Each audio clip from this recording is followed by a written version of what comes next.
Bonjour à tous, bienvenue sur Liberty TV, voici les titres de l'actualité. Nous reviendrons sur la tempête de neige historique qui a touché New York et la côte est des États-Unis ce week-end. Le bilan actuel s'élève à 3 décès. Du côté de la Thaïlande, les inondations ont épargné la capitale ce week-end et la décrue semble plus rapide que prévu en certains endroits. Nous reviendrons également sur le mouvement de grève chez Qantas qui a décidé de clouer au sol ses avions en raison d'un conflit social. Plus de 70 000 passagers étaient bloqués ce dimanche en Australie, en Europe et aux États-Unis. Et nous terminerons ce journal avec la naissance du 7 milliardième être humain sur notre planète.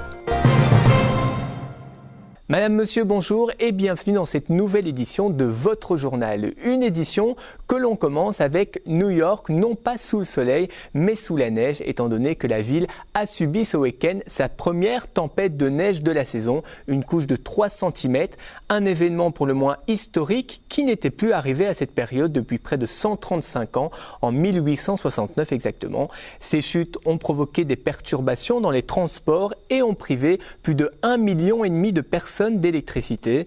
Des retards ont été enregistrés dans quelques aéroports de New York, mais aussi à Philadelphie. Certains vols ont été suspendus en raison de la mauvaise visibilité, notamment à John Fitzgerald Kennedy. Les vols subissaient un retard d'environ 4 heures. Les trains ont également été perturbés suite aux arbres qui sont tombés sur les voies et les services météo ont mis en garde les habitants en conseillant d'éviter de circuler la nuit puisque cela pourrait s'avérer périlleux. Chris Christie, le gouverneur du New Jersey, a déclaré l'état d'urgence suite à ces conditions climatiques sévères. Le trafic aérien est cependant revenu à la normale dimanche. Le bilan humain actuel s'élève à 3 morts, un mort dans le Connecticut lors d'un accident de la circulation, une autre personne électrocutée et une dernière personne tuée par la chute d'un arbre. Durant le week-end, ce sont pas moins de 30 cm de neige qui sont tombés en certains endroits de Pennsylvanie et 7,3 cm environ à Manhattan, notamment à Central Park. Ce week-end était le week-end de tous les dangers en Thaïlande. En effet, dans la plus grande partie du centre de Bangkok et notamment ses quartiers touristiques, les rues étaient toujours au sec ce vendredi en milieu d'après-midi, mais on s'attendait au pire durant le week-end. Les inondations n'ont finalement pas touché le centre-ville ce week-end et la décrue semble plus rapide que prévu en certains endroits.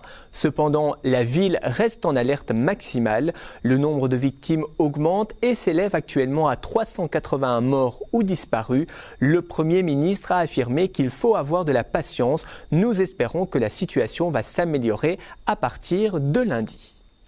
Après Air France, c'est la compagnie Brussels Airlines qui a déposé un préavis de grève. Des actions spontanées pourraient avoir lieu durant cette semaine. C'est en tout cas ce qu'a indiqué vendredi le syndicat socialiste des employés.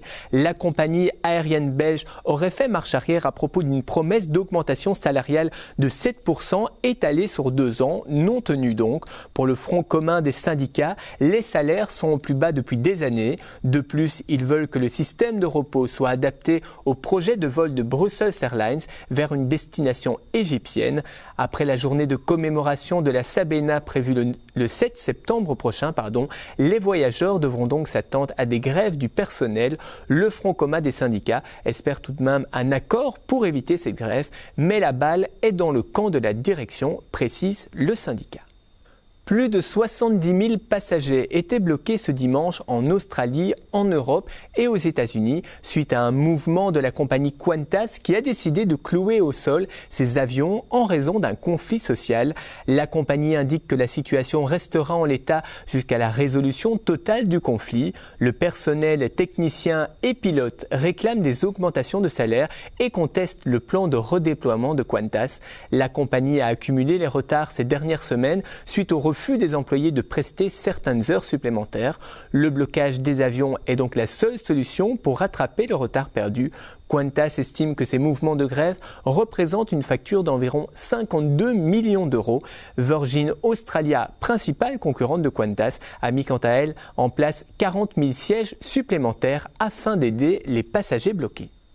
Ryanair envisage de racheter la compagnie aérienne Peruvian Airlines. En tout cas, c'est ce qu'elle compte faire d'ici au 15 novembre prochain pour la somme de 50 millions de dollars. Le PDG de la compagnie péruvienne serait en négociation avec la compagnie low cost irlandaise. Peruvian Airlines a suspendu ses vols pour 90 jours depuis le 19 août dernier, et ce en raison d'une sécurité insuffisante. Elle a ensuite pu reprendre quelques lignes fin septembre dernier. Peruvian Airlines détient 16% du marché domestique péruvien et possède 10 Boeing 737-200, 3 Boeing 737-300 et 1 Boeing 737-500. Ce rachat intervient alors que la compagnie Ryanair est de plus en plus au cœur des polémiques. Supplément bagages excessifs, frais d'enregistrement en ligne trop élevés, frais cachés du Ryanair Cash Passport, sans oublier les péripéties de la compagnie aérienne. On se souviendra de ce Boeing 737-800 qui reliait Stansted à Riga en Lettonie le 29 septembre dernier. Des techniciens de Ryanair avaient en effet tenté de réparer un hublot endommagé à l'aide d'une bande adhésive. Celle-ci s'était ensuite logiquement décollée en plein vol et l'avion avait dû faire demi-tour après 20 minutes de vol à peine. Même si la compagnie affirme que la sécurité des 220 passagers n'avait jamais été mise en danger, nul doute que cet incident, tout comme les autres, ne fasse encore parler d'elle, cependant pas dans le sens qu'elle l'aurait espéré.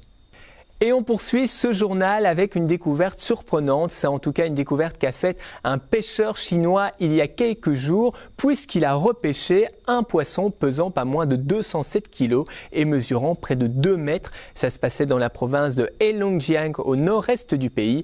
Yang Gongchu explique son aventure. Le poisson a essayé de s'échapper du filet. On a donc tiré très fort sur celui-ci et on l'a attrapé sur la berge. J'étais tellement heureux. C'est le plus gros poisson que j'ai jamais attrapé, a-t-il déclaré.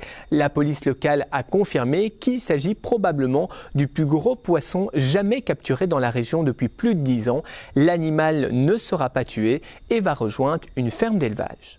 Et on termine ce journal avec une info qui n'a pas pu vous échapper. C'est en effet ce 31 octobre que notre monde a dépassé le cap des 7 milliards d'humains sur Terre. Alors il faut savoir que plusieurs pays ont revendiqué ce lundi la naissance symbolique du 7 milliardième habitant actuel de la planète. Cette barre symbolique a été l'occasion pour l'ONU d'attirer l'attention sur les défis de la croissance démographique. Il faut savoir que le palier des 6 milliards avait été atteint en 1999. Les Nations Unies avaient alors choisi Adnan Nevik, un bébé né à Sarajevo, comme représentant du 6 milliardième humain coexistant sur Terre. Cette fois, l'ONU s'est gardée de désigner un gagnant à l'avance et plusieurs pays ont déjà annoncé que l'heureux élu a vu le jour chez eux. À ce jeu, les Philippines ont été les plus rapides. Selon l'UNFPA, le Fonds des Nations Unies pour la population, les Philippines sont le 12e pays le plus peuplé du monde avec 94,9 millions d'habitants, dont 54% en moins de 25 ans. Mais l'Inde a de son côté annoncé la venue au monde d'une petite fille née à 7h20 heure locale, elle aussi présentée comme la 7 milliardième personne sur Terre. Deux régions de Russie, la plus orientale Kamchatka et la plus occidentale Kaliningrad, contestent également le titre. Au rythme de 2 naissances par seconde, l'UNFPA prédit que la population va progresser pour atteindre 9,3 milliards d'êtres humains en 2050 et plus de 10 milliards d'ici la fin du siècle. Qui sera donc le 7 milliardième être humain sur Terre? On vous donnera plus d'informations dans nos prochaines éditions du Journal du Tourisme. C'est ici que se termine votre journal du tourisme. Merci de nous avoir suivis. Dans un instant, on se quitte sur de sublimes images de Londres, en Grande-Bretagne. Le temps pour moi de vous rappeler notre site internet, le www.libertytv.com/tv, un site web qui vous informe 24 heures sur 24 et 7 jours sur 7, même depuis votre lieu de vacances, sur l'actualité touristique de notre belle planète. Et suivez d'ailleurs le fil de l'actualité pour découvrir qui sera le 7 milliardième être humain sur notre planète. Direction donc Londres, je vous retrouve quant à moi très bientôt. Belle évasion sur Liberty TV.